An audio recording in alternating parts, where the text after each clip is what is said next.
Hello बच्चों, आज मैं तुम्हें कुछ क्वेश्चंस कराने जा रहा हूँ क्वाड्रेटिक इक्वेशन चैप्टर से जो जेईई मेन 2020 में पूछा गया था। ठीक है, तो चलो सॉल्व करते हैं, देखते हैं कि किस तरह से सॉल्व किया जाता है क्वेश्चंस को। ठीक है, और ये क्वेश्चंस बहुत अच्छे क्वेश्चंस हैं। इनको सॉल्व करने के प्रोसेस में देखो हम लोग कौन कौन सा अप्रोच लगाते हैं, कैसे सोचते हैं हम क्वेश्चंस को सॉल्व करने के लिए। ठीक है, तो देखिए क्या लिखा हुआ है, पहले पढ़िए। Let lambda is not equal to 0 B in R. Lambda की वैल्यू 0 नहीं है, रियल नंबर है वो। और दिया हुआ if alpha and beta are the roots of the equation this. ठीक है, अल्फा और बीटा इस इक्वेशन के लिए दोनों रूट्स हैं। Alpha and gamma are the roots of the equation 3x square minus 10x plus 27 lambda बराबर 0।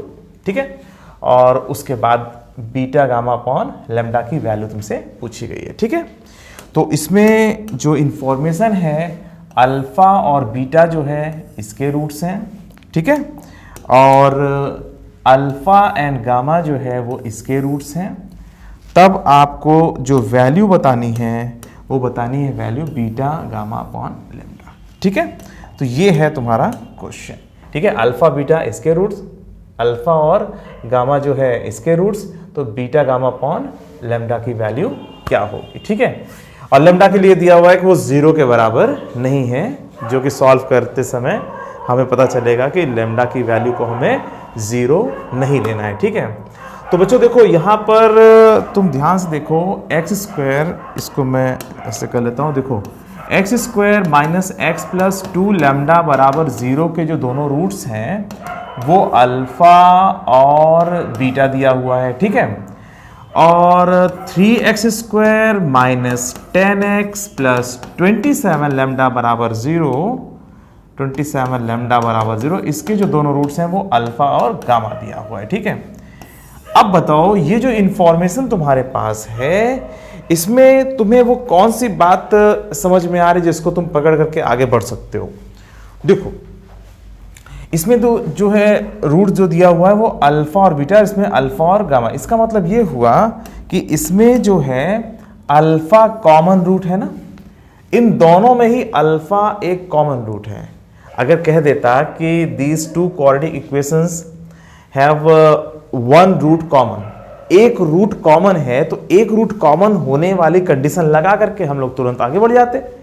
मगर इस क्वेश्चन में क्या कहा गया कि अल्फा और बीटा इसके रूट हैं, अल्फा और गामा इसके रूट हैं। ये नहीं कह रहा वन रूट इज कॉमन, ये तो आपको पकड़ना होगा। ठीक है, और साफ साफ दिख रहा है, पकड़ना भी क्या है। तो तुमने तुरंत देखा कि अल्फा अल्फा दोनों में है, तो अल्फा कॉमन रूट है, तो वन रूट इज कॉमन। अगर दो क्वाड्रेटिक इक्वेशंस में अगर एक रूट कॉमन होता है तो हमें क्या करना पड़ता है, एक फार्मूला लगाना पड़ता है, जो मैंने तुम लोग को बताया था, याद करो। वो फार्मूला क्या है, पहले तो यहां पर a1 b1 c1, इसके लिए पहले a1 b1 c1 लिख लेते हैं। a1 b1 c1 की वैल्यू क्या है 1 - 1, पहले वाले के लिए। ठीक है, a1 b1 और c1, ठीक है 2 लैम्डा। हाँ अच्छा, और a2 b2 c2 क्या है, a2 b2 c2 सेकंड वाले क्वाड्रेटिक के लिए। अभी मैं फार्मूला लिखता हूँ कौन सा लगाना है। ठीक है, तुम्हें याद भी होगा मेरे ख्याल से। b2 a2 जो हो गया 3, b2 हो गया -10 और c2 हो गया 27 लेमडा। ठीक है, और वो जो फार्मूला हम लोग यूज़ करते हैं, कुछ याद आ रहा है, कुछ ऐसा करके था, मैंने तुम लोग को पढ़ाया था। इसमें हम लोग ab लिखते हैं, इसमें bc लिखते हैं, और इसमें ab bc ca लिखते हैं। ठीक है, और फिर 1 2 लिख देते हैं, 1 2 लिख देते हैं, और फिर 1 2 लिख देते हैं। याद आ रहा है ना तुम लोगों को। फिर माइनस a2 b1, ठीक है, और माइनस b2 c1, और फिर इसके बाद माइनस c2 a1। ठीक है, 1 2 है तो यहाँ पे 2 1। ठीक है, तो ये फार्मूला लगता है वन रूट इज कॉमन के लिए। ठीक है, तो अब यहाँ पे सीधा सीधा वैल्यू रख दो, c1 a2 तो c1 a2, तो यहाँ पे कितना आ जाएगा 6 लैम्डा माइनस, देख रहे हो ना, देखो c1 a2 तो सीधा फार्मूला यूज कर दो 6 लैम्डा। अच्छा c2 a1 तो माइनस 27 लैम्डा। ठीक है, बराबर, अब देखो a1 b2 तो -10, ठीक है, माइनस a2 b1 तो +3 हो जाएगा यहाँ पर, और उधर देखो b1 c2 तो b1 c2 मतलब -27 लैम्डा। ठीक है, तो B1C2 हो गया और माइनस B2C1, तो -20 माइनस और माइनस लगाओ तो प्लस हो जाएगा ना, प्लस 20 लैम्डा ऐसा कर देंगे। ठीक है, तो हमने क्या किया, सीधा सीधा वन रूट इज कॉमन का पहले हमने वन रूट इज कॉमन का हमने रूल लगा दिया। तो मैं इसको लिख दे रहा हूं, ठीक है, वन रूट इज कॉमन का जैसे ही हमने रूल लगाया तुरंत जो है, मतलब ये जो आ रहा है इसमें हमने वैल्यू रखी, तो वन रूट इज कॉमन का फॉर्मूला ये लगाया, तुरंत वैल्यू रखी, तो हमारा ये आ रहा है।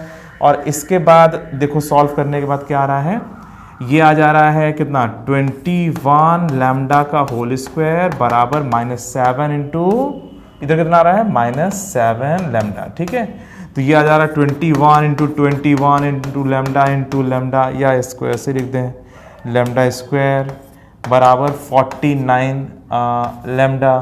तो यहाँ पे कुछ कैंसिल आउट हो रहा है, हाँ कुछ कैंसिल हो जा रहा है, तो वही ठीक है, ऐसे करें कैंसिल कर दो। ठीक है, तो ये आ जा रहा है 9 लैम्डा स्क्वायर बराबर लैम्डा, और इसको जब तुम और आगे बढ़ाओगे तो कितना आएगा, लैम्डा कॉमन ले लोगे, 9 लैम्डा -1 बराबर 0, इससे आ गया हमारा लैम्डा इज इक्वल टू 0 और 1/9। ठीक है, तो इस क्वेश्चन तुम ध्यान से देखो, lambda is not equal to 0 दे रखा है, ध्यान दे रहे हो, lambda is not equal to 0। तो जब लैम्डा की वैल्यू 0 के बराबर नहीं है तो इसका मतलब 0 के अलावा जो है हमें वो लेना पड़ेगा।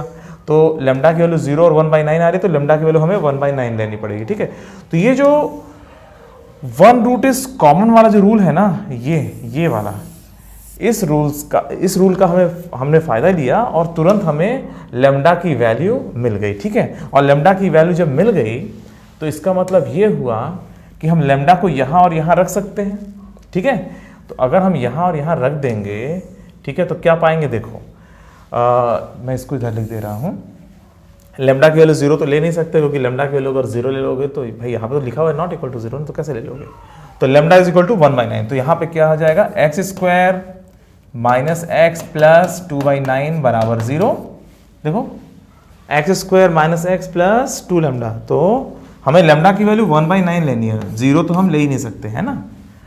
तो ठीक है, एक पहला वाला ये हो गया और दूसरा वाला हो गया 3x स्क्वायर और -10x और प्लस 27 इंटू 1/9 मतलब 3 बराबर 0।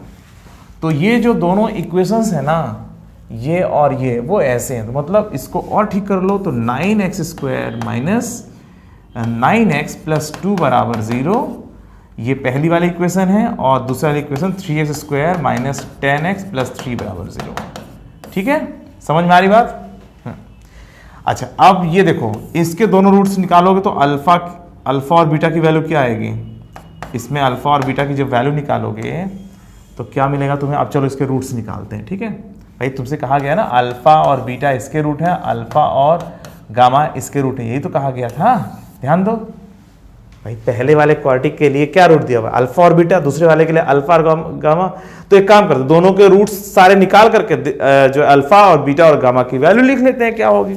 तो अल्फा बीटा की वैल्यू क्या होगी, देखो 9 plus minus root B square minus 4ac, ठीक है, अपॉन 18। तो ये आ जाएगा हमारा 9 प्लस माइनस 3 अपॉन 18, और ये आ जा रहा है कितना 1/3 और 2/3। सही है, देख लो, हाँ ठीक है, 1/3 और 2/3। ठीक है, अच्छा ये बताओ, इससे जो है अल्फा और गामा कितना आ रहा है, ठीक है सॉल्व कर लेते हैं। 10 प्लस माइनस 100 माइनस कितना हो जाएगा 36 अपॉन 2 इंटू 3, ठीक है, बी स्क्वायर माइनस 4ac।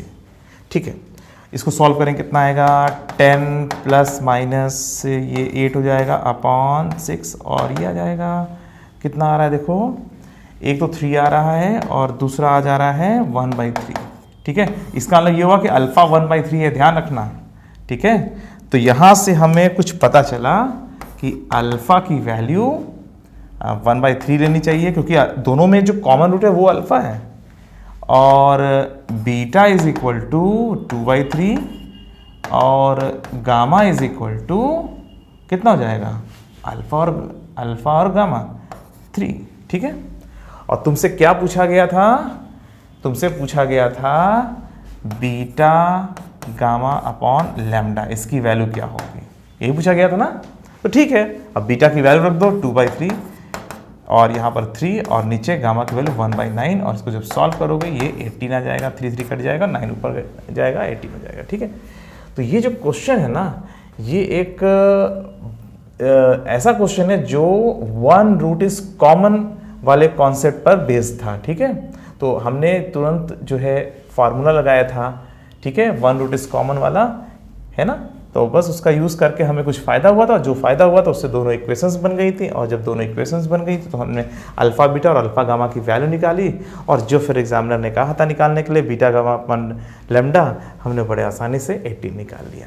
ठीक है बच्चों, समझ में आ रहा है। तो देखो जो ये क्वेश्चन सॉल्व होते हैं ना, ये क्वेश्चंस में जो एग्जामिनर कुछ ना कुछ अलग लिखने की कोशिश करते हैं। अब देखो अगर ये कह दिया गया होता कि इन दोनों में 1 रूट इज कॉमन, ठीक है, तो तुरंत बच्चा समझ जाएगा कि 1 रूट इज कॉमन वाला जो क्वेश्चन है वो एक फार्मूले से सॉल्व होता है, और वो फार्मूला क्या है, वो फार्मूला ये है। ठीक है, हाँ, तुरंत ये वाला फार्मूला लगा करके आगे बढ़ जाता। मगर इसमें क्या कहा गया, इसमें कहा गया कि अल्फा और बीटा एक रूट हैं, अल्फा और गामा दूसरे रूट है, मतलब अल्फा और बीटा इस वाले के लिए रूट है दोनों, है ना, अल्फा और गामा जो है इस वाले क्वाड्रेटिक इक्वेशन के लिए रूट्स हैं, है ना। तो इसमें अल्फा जो है कॉमन रूट है, ये आपको समझना था। ठीक है ना, अल्फा, और ये साफ साफ दिख रहा है। और दिखने की बात क्या करें, सारा सोल्यूशन तो साफ साफ दिखता ही है एग्जाम में, है ना। कोई भी तुम पेपर देते हो, कोई भी क्वेश्चन देखते हो, भाई साफ साफ सोल्यूशन दिखाई दे रहा होता है। ये बात अलग है कि तुम कितना देख पाते हो। अब यहाँ पे अल्फा बीटा अल्फा गामा दिया हो तो अल्फा कॉमन रूट है, तुरंत दिखाई दे रहा, और जैसे ही एक रूट कॉमन है तो 1 रूट इज कॉमन वाला रूल लगा दो, और उसके बाद तुम आगे बढ़ जाओ। ठीक है, चलो एक और क्वेश्चन हम लगाते हैं। वही क्वेश्चन ये है, पढ़िए। If alpha and beta are the roots of the equation 7x² - 3x - 2 = 0, then the value of alpha upon 1 - alpha square plus beta upon 1 - beta square is equal to। ठीक है, इसको देखिए घबराने की कोई ज़रूरत ही नहीं है, कुछ है ही नहीं इस क्वेश्चन में, बहुत आसानी से सॉल्व हो जाएगा। कैसे सॉल्व हो जाएगा, अब देखो इसमें तुम ये बताओ, ये जो दिया हुआ है 7x² - 3x - 2 = 0, इसमें alpha plus beta is equal to कितना हो जाएगा, 3/7, और अल्फा बीटा कितना हो जाएगा, अल्फा बीटा -2/7। ठीक है, अल्फा बीटा हमें पता है, अल्फा प्लस बीटा पता है। ठीक है, बस अब यहाँ से हम आगे बढ़ जाएंगे। अल्फा और बीटा उसके रूट्स हैं, तो अल्फा प्लस बीटा और अल्फा इंटू बीटा तो हमें पता है। अब इसकी वैल्यू तुम्हें निकालनी है, तो अब इसकी वैल्यू निकालने के लिए क्या करोगे, देखो alpha upon 1 - alpha square plus beta upon 1 - beta square, इसकी वैल्यू निकालनी है। तो बताओ तुम लोग क्या करें, अरे सीधा सीधा इसमें एलसीएम ले लें, तो 1 - अल्फा स्क्वायर और 1 - बीटा स्क्वायर। ठीक है, और ऊपर क्या आएगा, अल्फा इंटू 1 - बीटा स्क्वायर और plus beta into 1 - alpha square. ठीक है, सिंपल कैलकुलेशन। ठीक है, और इसके बाद क्या आएगा, इसके बाद आएगा, इसको सॉल्व करो, और अंत में सब कुछ जो है हम अल्फा प्लस बीटा और अल्फा इंटू बीटा के फॉर्म में कन्वर्ट करेंगे, और सीधा सीधा इन दोनों वैल्यूज को रखेंगे। ठीक है, तो देखो अल्फा प्लस बीटा अलग कर लो, अल्फा प्लस बीटा और minus alpha beta square minus alpha beta square minus beta alpha square, यही आ रहा है ना। तो इसमें अल्फा बीटा कॉमन ले लो, तो अल्फा प्लस बीटा, अरे बीटा प्लस अल्फा मतलब अल्फा प्लस बीटा। ठीक है, समझ में आ रही बात ना। चलो इसको हटा देते हैं। और इसके बाद नीचे क्या आएगा, इन दोनों को मल्टीप्लाई करो, 1 प्लस अल्फा बीटा का whole square minus alpha square और प्लस बीटा स्क्वायर, यही आएगा। देखो ध्यान से, हाँ बस देखो यहाँ पर वैल्यू रख देंगे, यहाँ पर वैल्यू रख देंगे, ये भी हो गया, बस ये बचा हुआ है।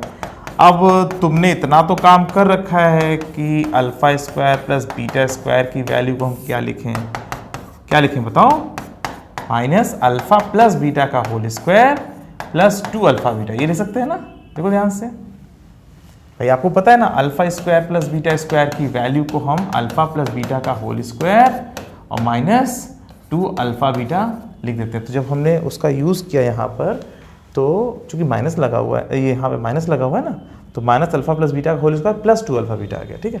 अब सीधा सीधा 3/7 और माइनस 2/7 रख देंगे, ठीक है। तो 3/7 और प्लस 2/7, माइनस लगा हुआ है तो माइनस 2/7 जब यहाँ रखोगे तो ये, ठीक है। यहाँ पे 3/7 और नीचे देखो 1 प्लस अल्फा बीटा की वैल्यू कितनी है, माइनस 2/7, तो 2/7 का होल स्क्वायर और माइनस अल्फा प्लस बीटा का होल स्क्वायर मतलब 3/7 का होल स्क्वायर और प्लस 2 अल्फा बीटा। तो अल्फा बीटा की वैल्यू तो माइनस 2/7 है, तो माइनस 2/7, ठीक है, माइनस 2 इंटू 2/7, ठीक है। अल्फा बीटा की वैल्यू माइनस 2/7 है, ठीक है। तो ये माइनस मैंने यहाँ लगा दिया। अब बस इसी को सॉल्व करना है, आपका आंसर आ जाएगा। एक काम करते हैं, 49 से ऊपर नीचे मल्टीप्लाई कर देते हैं। तो पहला वाला 21 हो जाएगा, दूसरा वाला 6 हो जाएगा नीचे। अरे 49 से जब ऊपर मल्टीप्लाई करोगे तो 49 7 7 49 होता है ना, तो वो कट जाएगा और यहाँ पे एक 7 बचेगा तो 21, ठीक है। और यहाँ पे 49 और यहाँ पे प्लस 4 माइनस 9 और प्लस नहीं माइनस 28 ये आ जाएगा, ठीक है। तो इसको सॉल्व कर लो, अब कोई दिक्कत थोड़ी ना फंसी हुई है। अब इसकी वैल्यू निकालो, कितना आ जाएगा 27, ठीक है। और नीचे कितना जाएगा 53 माइनस 37, बस हो गया। इसकी वैल्यू आ गई 27/16, ठीक है। तो ये हमारा आंसर फाइनल हो गया, ठीक है, 27/16। तो इसमें कहीं आंसर है ना, चलो मैं इसको ठीक से पहले सेट कर दूँ, ठीक है। तो इसका जो आंसर है वो 27/16, क्लियर। तो देखो इसमें इस क्वेश्चन में क्या दिया हुआ था, एक क्वाड्रेटिक क्वेश्चन दिया हुआ था, ठीक है, और फिर इस तरह का कुछ पूछा गया है, ठीक है। और तुम अपने एक्सपीरियंस से जानते हो, इस तरह के कई क्वेश्चंस भी तुम लगा चुके हो कि ऐसे क्वेश्चन तभी सॉल्व होते हैं जब तुम अल्फा प्लस बीटा और अल्फा इंटू बीटा के फॉर्म में सब कुछ कन्वर्ट कर डालो। बस वही हमने किया, एलसीएम लिया, ठीक है, और फिर सब कुछ अल्फा प्लस बीटा और अल्फा बीटा के फॉर्म में हमने कन्वर्ट कर डाला और फिर अल्फा प्लस बीटा की वैल्यू रख दी, अल्फा इंटू बीटा की वैल्यू रख दी और हमारा आंसर फाइनल हो गया, ठीक है। तो ये जो क्वेश्चन है ये भी पूछा गया था जेईई मेन 2020 में, ठीक है। तो ऐसे ही कई क्वेश्चंस पूछे गए थे, उन्हें अगले लेक्चर में कराएंगे, ठीक है। अभी के लिए सिर्फ इतना ही, ठीक है। तो बच्चों ये सब जो क्वेश्चंस जो करा रहा हूँ प्रैक्टिस के लिए, ये सब लगवाने का सिर्फ एक ही कारण है कि आपको पता चल जाए कि जो क्वेश्चंस पूछे जाते हैं, चाहे जेईई मेन में हो चाहे जेईई एडवांस में हो, तो ये सारे क्वेश्चंस बहुत आसान होते हैं, बस तुम्हारा कॉन्सेप्ट अच्छे से क्लियर होना चाहिए। और क्वेश्चन को तुम पकड़ते कैसे हो, ठीक है, मतलब तुम्हारा अप्रोच क्या होता है सॉल्विंग। तो सॉल्विंग अप्रोच जो होता है ना वो बहुत इंपॉर्टेंट होता है। तुम क्वेश्चन को कैसे देखते हो, कैसे पकड़ लेते हो, है ना। तो वही चीज़ मैंने इसमें हाईलाइट किया कि इसको ऐसे करना है आपको, ठीक है। तो ऐसे खूब ढेर सारी प्रैक्टिस करके हम लोग जो है अच्छा सा जो है अप्रोच बना सकते हैं। और आप लोगों को इन सारे क्वेश्चंस में जो अप्रोच बताए जा रहे हैं इनको बहुत ध्यान से देखना चाहिए, ताकि जब एग्ज़ाम में क्वेश्चन आए तो कैसे सोचें ये तुम्हें समझ में आ जाए, ठीक है। चलो बच्चों आज के लिए सिर्फ इतना ही, फिर मिलते हैं, बाय बाय।